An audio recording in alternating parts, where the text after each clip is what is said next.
Bueno, le habla Giovanni Beltrán Gamboa, activista de la Unión Patriótica de Cuba de la UNPACU en la provincia de Guantánamo. Quisiera que la opinión pública internacional y el mundo conociera la situación actual que hay con la salud en Cuba en general. El opositor pacífico y miembro de la Unión Patriótica de Cuba de la UNPACU, Uli Gastón Góngora Torres, fue ingresado en el Hospital General Docente Agustino Neto en la provincia de Guantánamo. En la provincia de Guantánamo está siendo azotada en estos momentos por una epidemia donde ya ha llevado a varias personas muertas y otras ingresadas. Esa epidemia conocida como el dengue, producida por el mosquito Aedes aegypti. Gastón Góngora Torres se encontraba ingresado en la sala cuarto F, cama 2.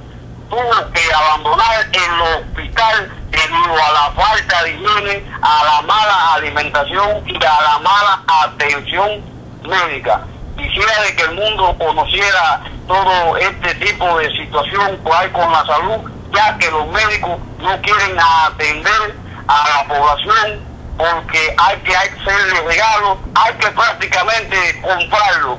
Otra de las cosas que quería decir también que un vecino mío que se llama Alfredo Montoya Beltrán ayer se cortó la mano y acudió al Policlínico Centro Omar Ramero, ubicado en la calle Máximo Gómez entre Pintón y Barona, para atenderse ahí, y le dijeron que no había material para coserlo, que tenía que ir para el hospital.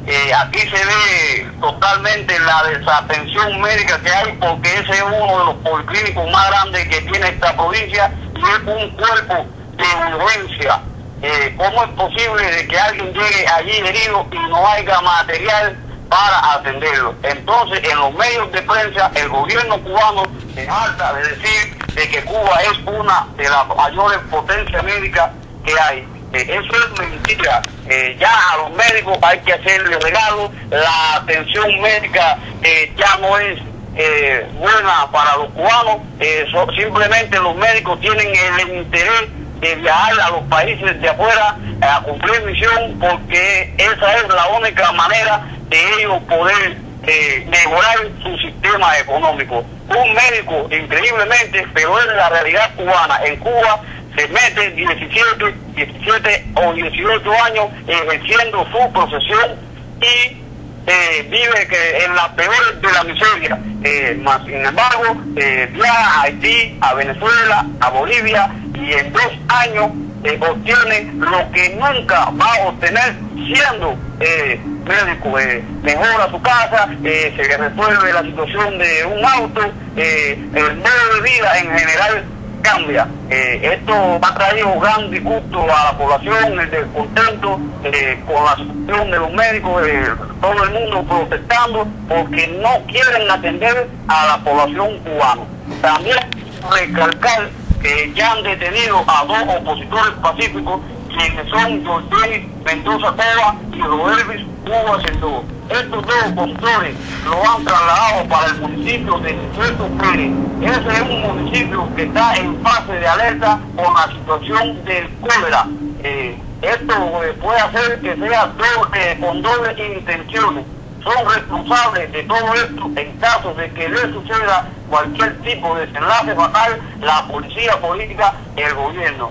Ya en el 2011, en la unidad de operaciones, yo estuve detenido y salí de allí con dengue. También le pasó así al hermano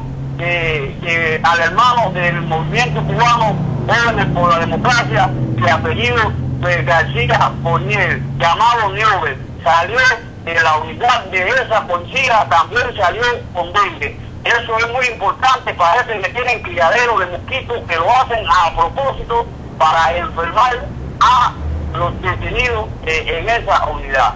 La situación de la salud aquí en Cuba está bastante crítica con esta situación actual, que Raúl Castro y el Castro han vendido a los médicos. Los médicos se van para Venezuela, se van para Bolivia, sin embargo viene cualquier persona de otro país y inmediatamente son atendidos. Un niño para sacarle un turno tiene que permanecer un mes, 3 meses, y sin embargo otra persona inmediatamente es atendida. Yo no quisiera decir con esto de que no se atendiera a otros pueblos, a otras naciones que necesiten la asistencia médica, sino que el gobierno cubano reconozca que el pueblo cubano necesita que mejore el servicio de la atención médica y que se le atienda debidamente y adecuada como lo necesita el pueblo. Es muy importante que se conozca todo eso, porque ya los médicos tienen la cabeza lavada, se ve cómo ellos actúan y no se ve ya el sentido del humanismo ni el sentido de amor, como realmente esa es una profesión que se hace con amor, con cariño. Eso se ve la pérdida de amor. Esto es culpa del sistema, porque si el sistema le pagara a un médico lo que realmente debe pagarle, el médico estuviera más atención por la población. El gobierno ha vendido los médicos, lo ha cambiado con Chávez por otra cosa, por su interés personal, por darle a la opinión pública internacional y a otras naciones una imagen que realmente no es. Lo manda para esos países, pero aquí deja médicos internos, médicos que no son graduados. Debería darle pena. Aquí en la provincia de Guantánamo hay un solo neurocirujano, y en todos esos países él tiene médicos que lo han mandado para todos esos lugares. La situación de la salud en Cuba está bastante crítica, está crónica, y no es una de las mejores, como él lo dice, Raúl Castro en los medios de prensa, y Fidel Castro, de que son una de las mejores, la mejor atención médica que hay aquí en Cuba. Eso es mentira. Yo he pasado tremendo trabajo porque mi niño que tiene 6 años es enfermizo, y lo que yo he tenido que armar para que se le dé la atención médica adecuada y para que se dé el recorre entre los médicos, porque ellos tienen miedo que la opinión pública internacional y todas las personas de buena voluntad conozcan la situación, y como ellos saben que yo soy defensor de los derechos humanos, ellos temen mucho a ese tipo de cosas. La atención médica es bastante crítica, es bastante cruel, es bastante humillante aquí en Cuba, y más a las personas de color negra. La persona de color negra es muy sufrida aquí por la atención médica. También miran el porte y afecto. Los médicos ven a una persona, por ejemplo, personas mayores que se han caído en la calle, de esos locos y ambulantes que andan por la calle, y se ve como se trata con asco de todo eso. Toda esa culpa la tiene el gobierno cubano. Raúl y Fidel Castro la tiene el sistema, que ha obligado al cubano a actuar de esa manera, porque el cubano es una persona buena, el cubano es una persona que en toda parte del mundo trabaja.